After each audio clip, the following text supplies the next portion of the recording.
Good morning.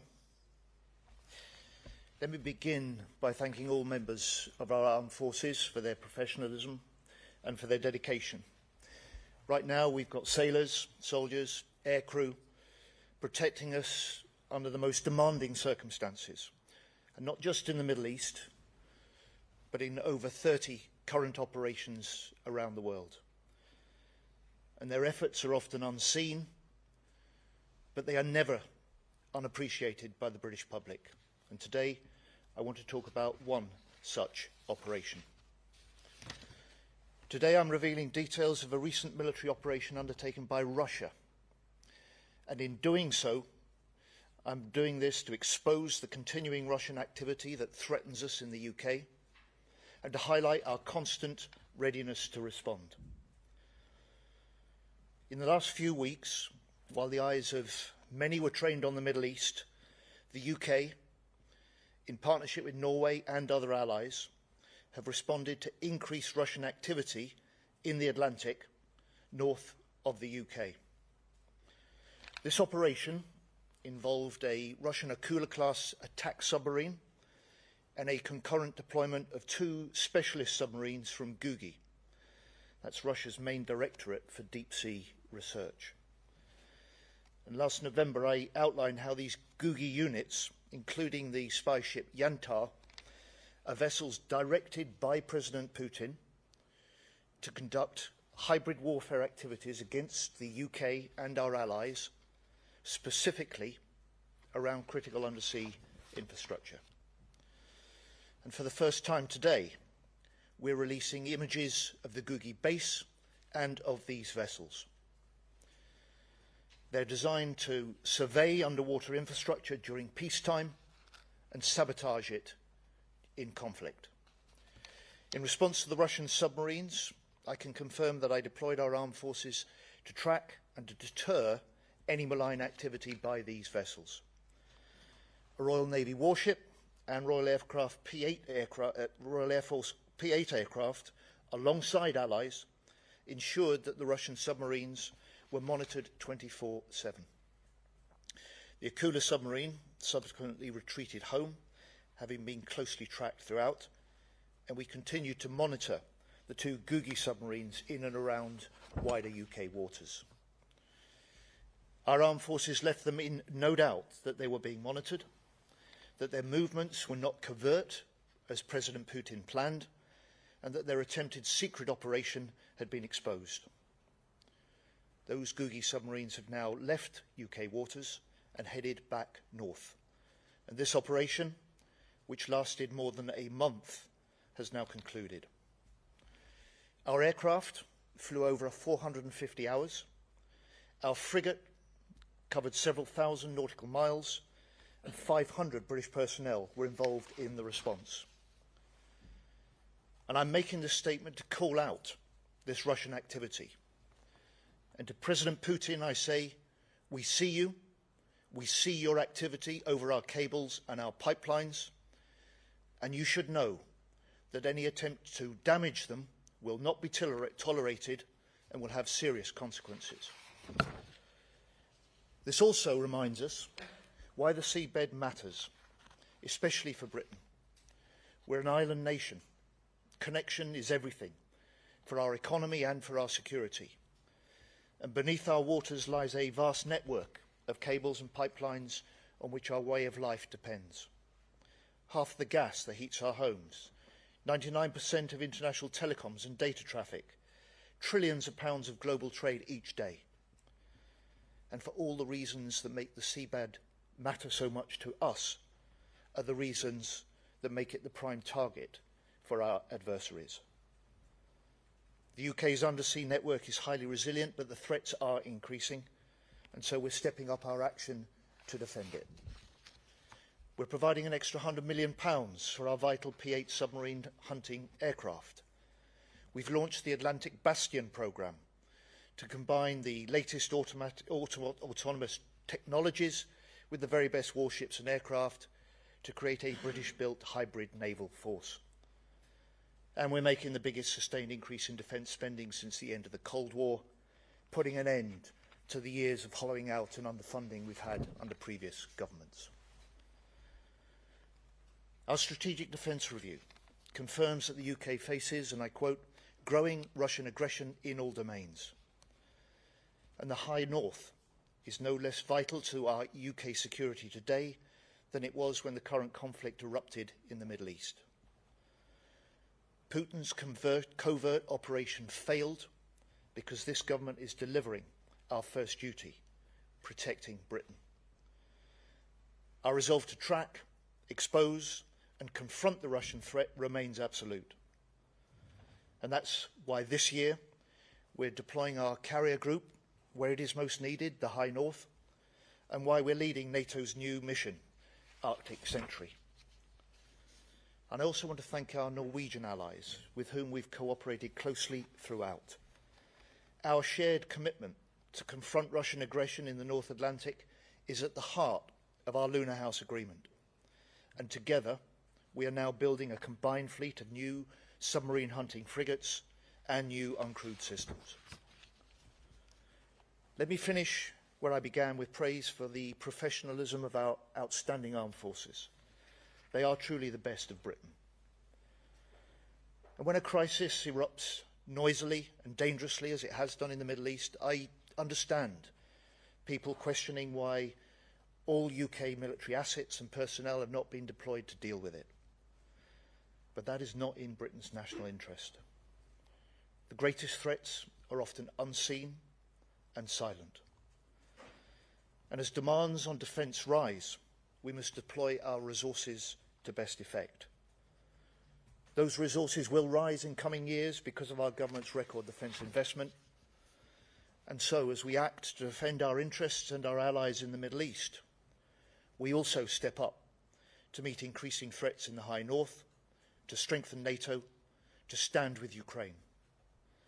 And above all, we will always act on the first duty of any government, to protect our UK homeland and keep the British people safe, secure at home and strong abroad. Thank you.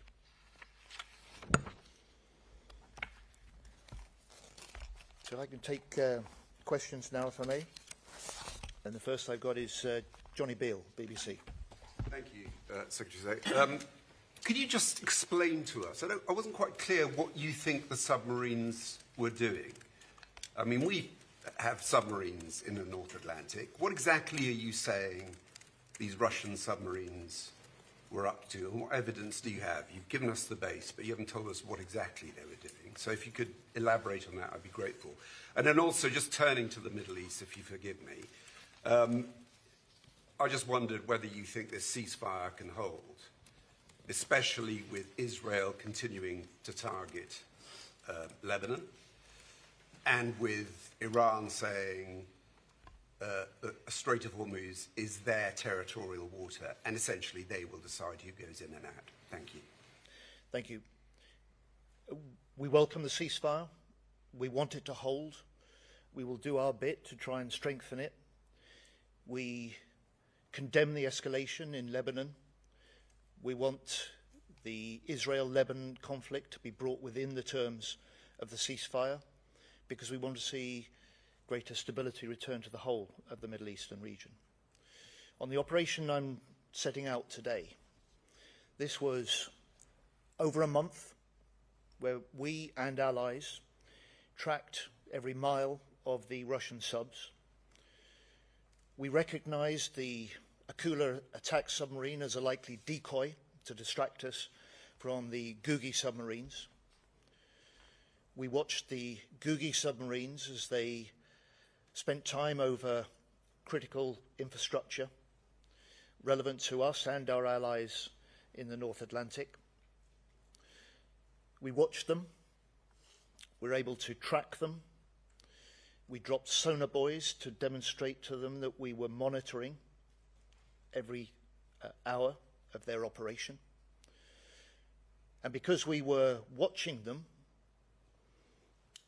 we wanted to ensure that we could warn them that their covert operation had been exposed and reduce the risk that they may attempt any action that could damage our pipelines or our cables. And I'm confident, we have no evidence that there has been any damage, but with allies we'll ensure that this is now verified. And the message to Putin is deliberate and it's clear. We see you, we see your activity over our pipelines and our cables, and we will not tolerate any attempt to damage what our way of life and our modern way of life depends on so much. Shahbam Khan, ITV. Shihab Khan, ITV News. Just then you mentioned that you're confident there was no damage, but that still needs to be verified. You also mentioned when you were talking that there would be consequences for Russia and President Putin if this were to happen again. Can you elaborate what the consequences would be and what would be the reaction if you were to find that there was damage? And please forgive me, there's a second question from me as well. Considering there is now increased demand on military capabilities, not only because of the threat in the Middle East, but also, as you've mentioned, because of Russia. Are you concerned about our military capabilities, and do we have enough resource to deal with the threats that are happening across the world? So, we, having watched, monitored, tracked, we also have the ability to step up responses to the Russian incursions into our wider waters, and these were our wider waters in and out and around our exclusive economic zone, just to be clear, not our close by shore territorial waters. But clearly, to divulge the operational options that are available to us as a UK military alongside allies is simply to make the Russians wiser, so I won't do that. We're confident, and we've got no evidence that any damage has been done to the cables or pipelines. The UK has one of the most resilient undersea networks of any nation, with inbuilt contingencies if there are damage, but we will ensure that with allies that we will verify the state of our infrastructure now that the Russian submarines have been seen off and that they're heading north back to their base. Demands on defence are rising. We see that in the Middle East. We see that in the more direct threat that we continue to face from Russia as the UK, but as a member of NATO. It's a recognition that the Prime Minister set out in his important Munich speech at the Security Conference a month ago, where he said hard power is the currency of the age.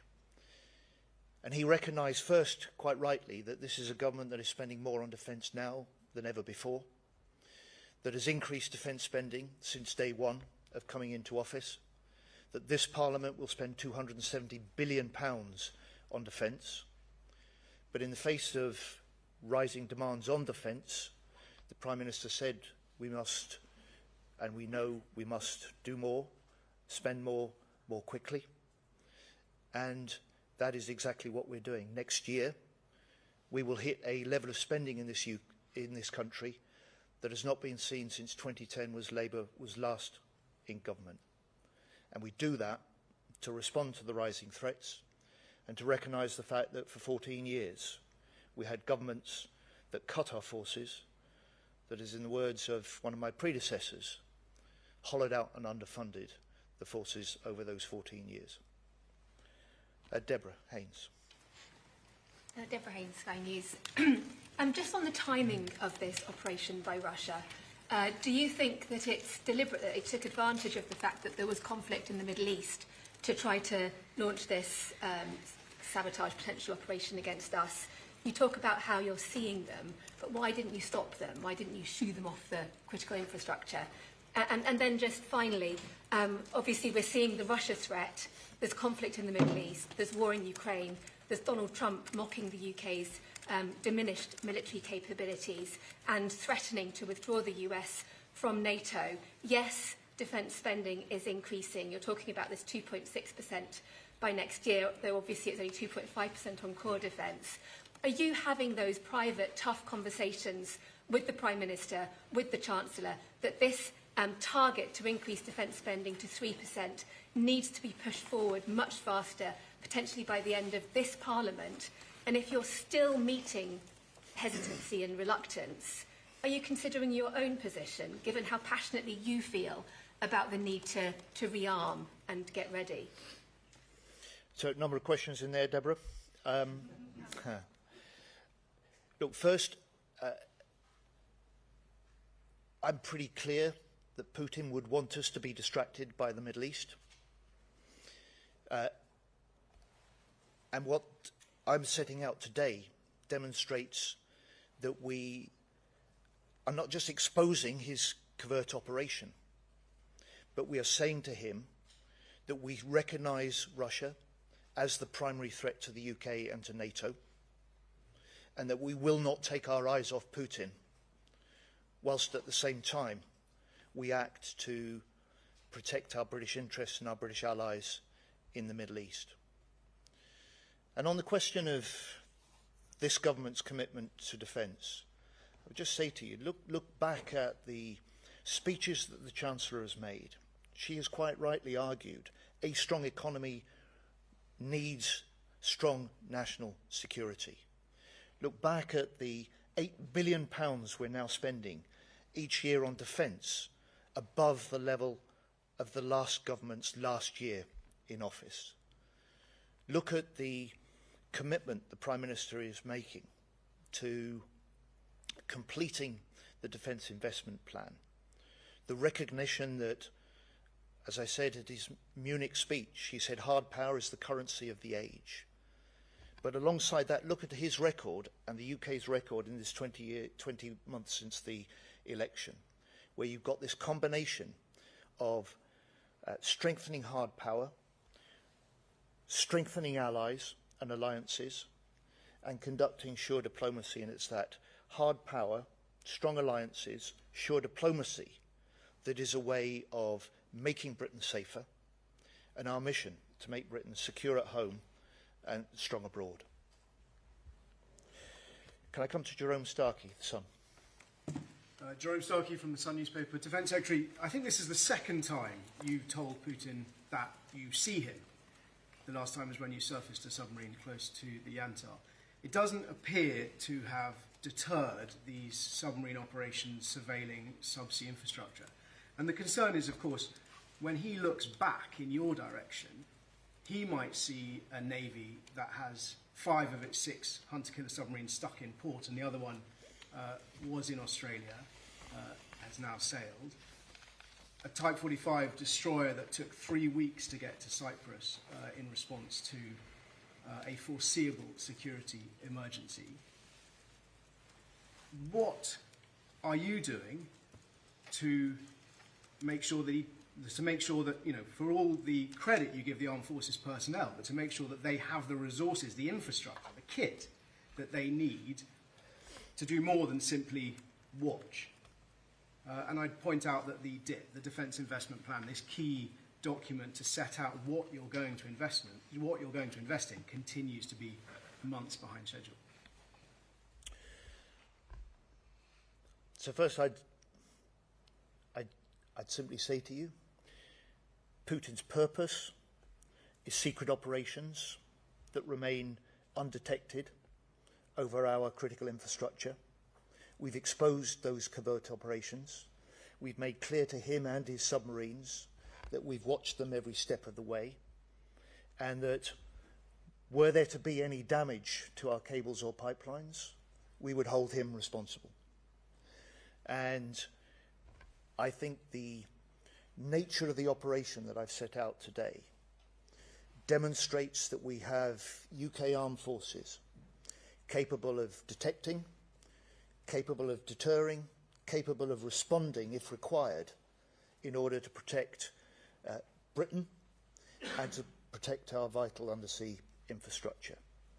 and that we have a government here and a military that, despite our commitments, quite rightly, in the Middle East, will not take our eye off Putin, that recognises and responds to the fact that our primary threat to the UK and to NATO remains President Putin and Russia. And on the question of our Navy, I think this, and our forces, I think this operation demonstrates two things. First of all, just how capable it is of complex operations alongside allies. And secondly, that very often that what they do is not visible. And so I'm proud of what they are. I'm proud of what they do. I'm proud of the operation that I'm able to set out today. And of course, no one's pretending that over the last 14 years that the Navy's not been hollowed out, that the last government cut the number of warships, cut the number of mine hunters, delayed the renewal of our nuclear deterrent, and we can't turn that round as a relatively new government overnight. But we're spending 300 million more on shipbuilding. We've doubled to £4 billion the amount we're spending on autonomy. And despite the DIP still to be completed and published, which we will do as soon as possible, this is not stopping us getting on with the job. And since the election, we've let over 1,200 major contracts. We've made the investments. 86% of those contracts have gone to British-based firms. And so, as I've argued consistently, we're taking the steps to rebuild the strength of our armed forces, reinforcing Britain's security and boosting Britain's economy and economic growth at the same time. Larissa Brown.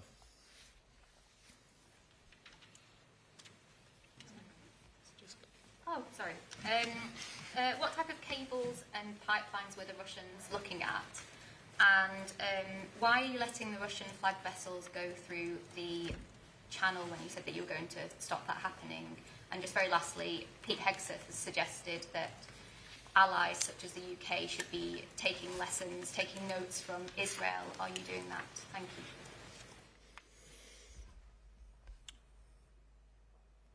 So I'm not going to disclose any details of the precise locations or the precise infrastructure networks over which the Gugi submarines were operating. But suffice to say, we know exactly where they were. We've watched them 24/7.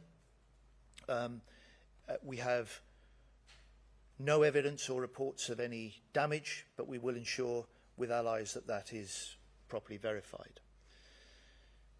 Secondly, the point you make, Larissa, is a way of reinforcing the argument that I'm making. Despite all eyes being on the Middle East, despite the fact that we've reinforced our ability to defend our British interest spaces and allies in the weeks ahead of the conflict breaking out, and reinforced it further as we've seen the extent of the widespread retaliation from the Iranians, nevertheless, our military is also defending the homeland, reinforcing the deterrence and defence of NATO, and, as you'll see next week when I chair the UDCG, standing firmly with Ukraine.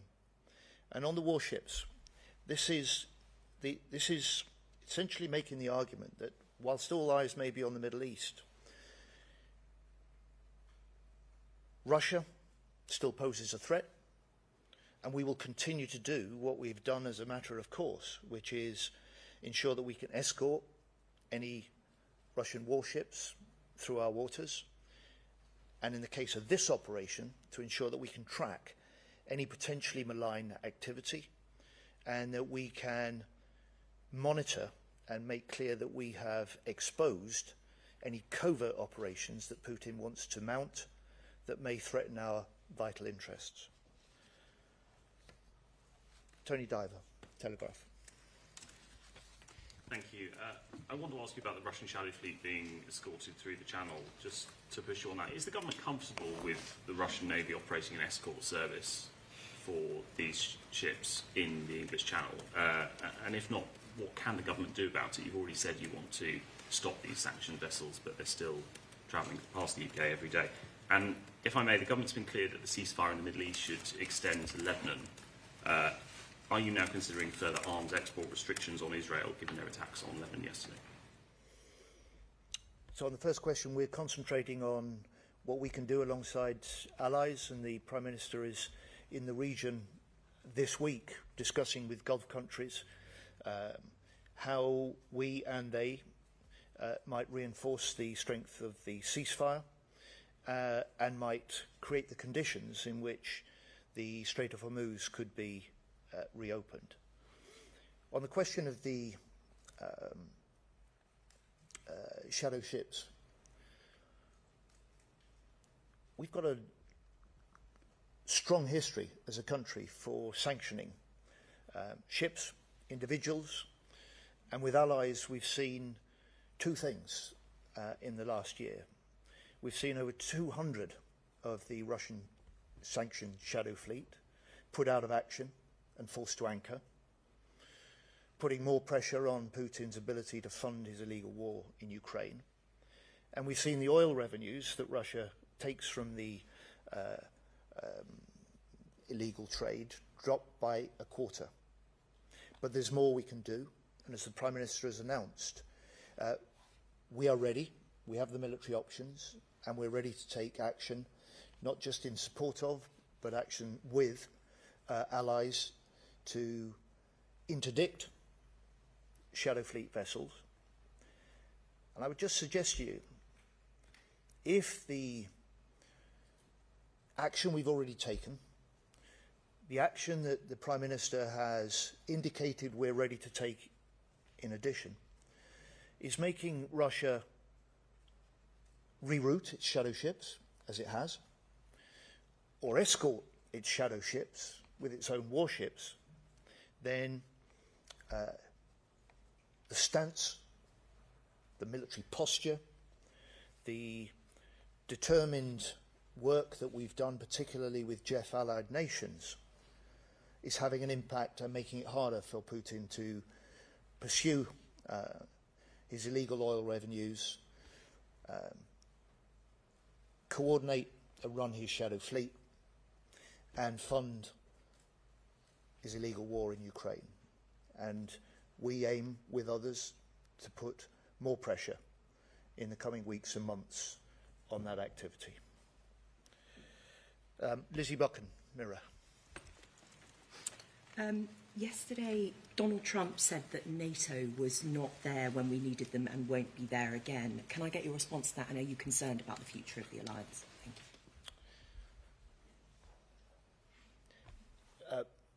First, I'm really not going to comment on social media posts. What I can reflect on are the conversations that I've had with his Secretary of War, Pete Hegseth, both one-to-one and when I sit next to him at NATO defence ministers. He's clear about the US that they remain totally committed to NATO and to Article 5, but equally strong in requiring European NATO nations like the UK to step up on Ukraine, which we have, to step up on defence spending, which we have and we are, and step up also on European leadership within NATO. And that's in many ways exactly what we're doing with this operation. We're demonstrating and dealing with allies threats to NATO's northern flank and reinforcing the deterrence and the defence of our NATO alliance with this operation, where the threats are greatest, which is from Russia and in the High North. Michael Shear, New York Times. Defense Secretary Michael Shear, New York Times. President Trump has mocked the British Navy, calling them toys and old and decrepit. I wonder if you think this operation is a sort of response to that, and what do you think the members of the British Armed Forces would want you to say to President Trump about that assessment by him? And if I might, on Iran, What do you and the government think of the president's proposal, if you want to call it that, for a kind of joint U.S.-Iran toll booth in the Strait of Hormuz? Well, we want to see the ceasefire reinforced and strengthened. We want to see it extended to Israel and Lebanon. And we want to see a Strait of Hormuz that remains open and free, consistent with the long-established laws of international navigation, without any sort of tolls for passage. On your first set of questions, I like to let our actions, rather than our words, speak for themselves. And I would just say about our carrier, I reject the descriptions that have been levelled against them. Our carrier completed an 8-month tour last year of the Indo-Pacific, in which it led ships of 14 other nations during the period of its operation, including the US. It meant that it is now, because of that operation, fully certified as NATO's flagship, and that is the role that it will now play as we deploy it to the High North. And I think our operation that I'm setting out today reinforces the seriousness with which we take the Russian threat, reinforces the importance of the High North, and says by what we're doing rather than by what we're saying, that we recognise while we've got responsibilities that we're discharging in the Middle East, we won't take our eye off NATO, we won't take our eye off defending and deterring on the northern flank, and we won't take our eye off the Putin threat. Molly Blackall? Hi, Molly Blackall from the iPaper. Thanks for doing this. On this operation, you said that if there was damage, Putin would have been held responsible. How can the UK hold Russia responsible, you know, if they do take action to actually cut cables or damage them in the future? What capabilities do we actually have to respond to this if it was happening, rather than just track it? And if I may, on the Middle East, you said that the UK is willing to do its bit to try and make the ceasefire hold. What's your plan to contribute? Thanks.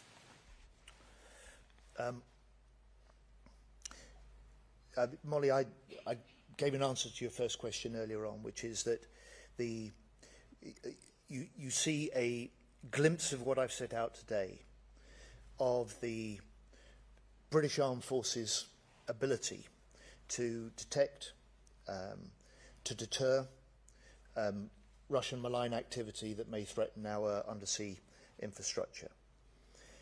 We have a range of capabilities in which, if necessary, we could take that steps further, including to respond if there is a question of Russian damage to our cables or to our pipelines.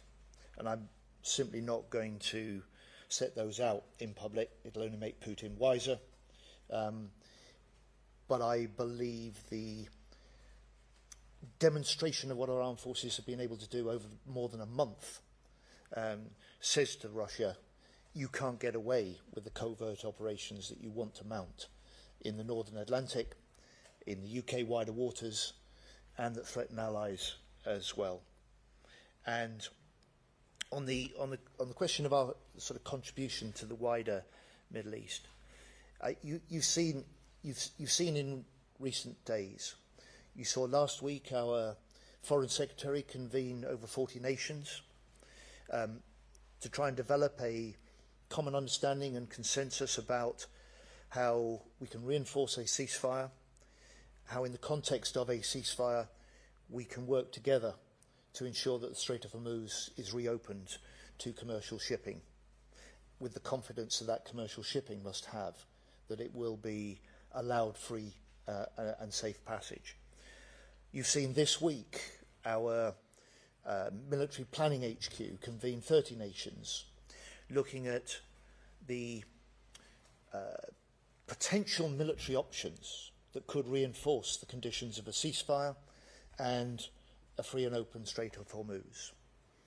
And you've got the Prime Minister this week out in the Middle East talking to Gulf allies about exactly how Britain can work with them and with other allies to reinforce that drive to see stability restored to the Middle East, peace restored, and the long-term protection and security that we have to have restored also for our British interests out there in the region.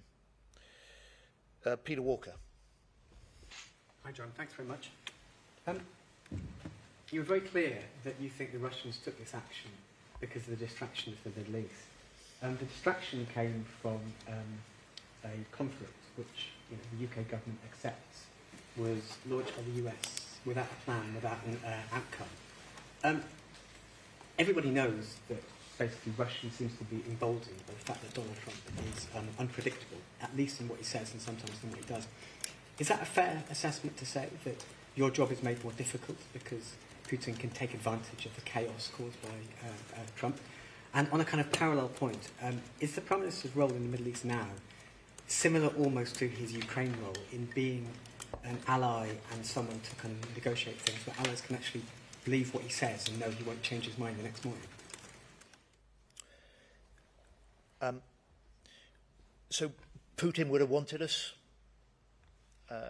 I expect, to be distracted. And my purpose today is to demonstrate to him publicly that we have not been, that we have our eye on him, that we recognise he and Russia pose the primary threat to UK security and NATO security. And we also know that Putin and Russia were linked with Iran before this current round of conflict erupted, that Russia was likely sharing intelligence, that was training Iranian forces in drone technology and drone tactics. And we've seen the way that what Russia is doing to attack Ukraine is reflected in many of the ways that Iran is threatening and attacking wider Middle Eastern countries. And then finally on the question of what now, where the UK can play a role diplomatically or in defence diplomacy in bringing countries together, in fostering a shared understanding of the threats, a definition of the sort of circumstances that may be necessary for a long-term ceasefire and opening the Strait of Hormuz. We're ready to play that role, as you've seen in recent weeks. Those options are still being developed. Those discussions are still continuing. And the circumstances within which any sort of options or actions could be taken are still rapidly developing and depend critically on this central security and stability of the ceasefire, which is why we've been so strong in welcoming it.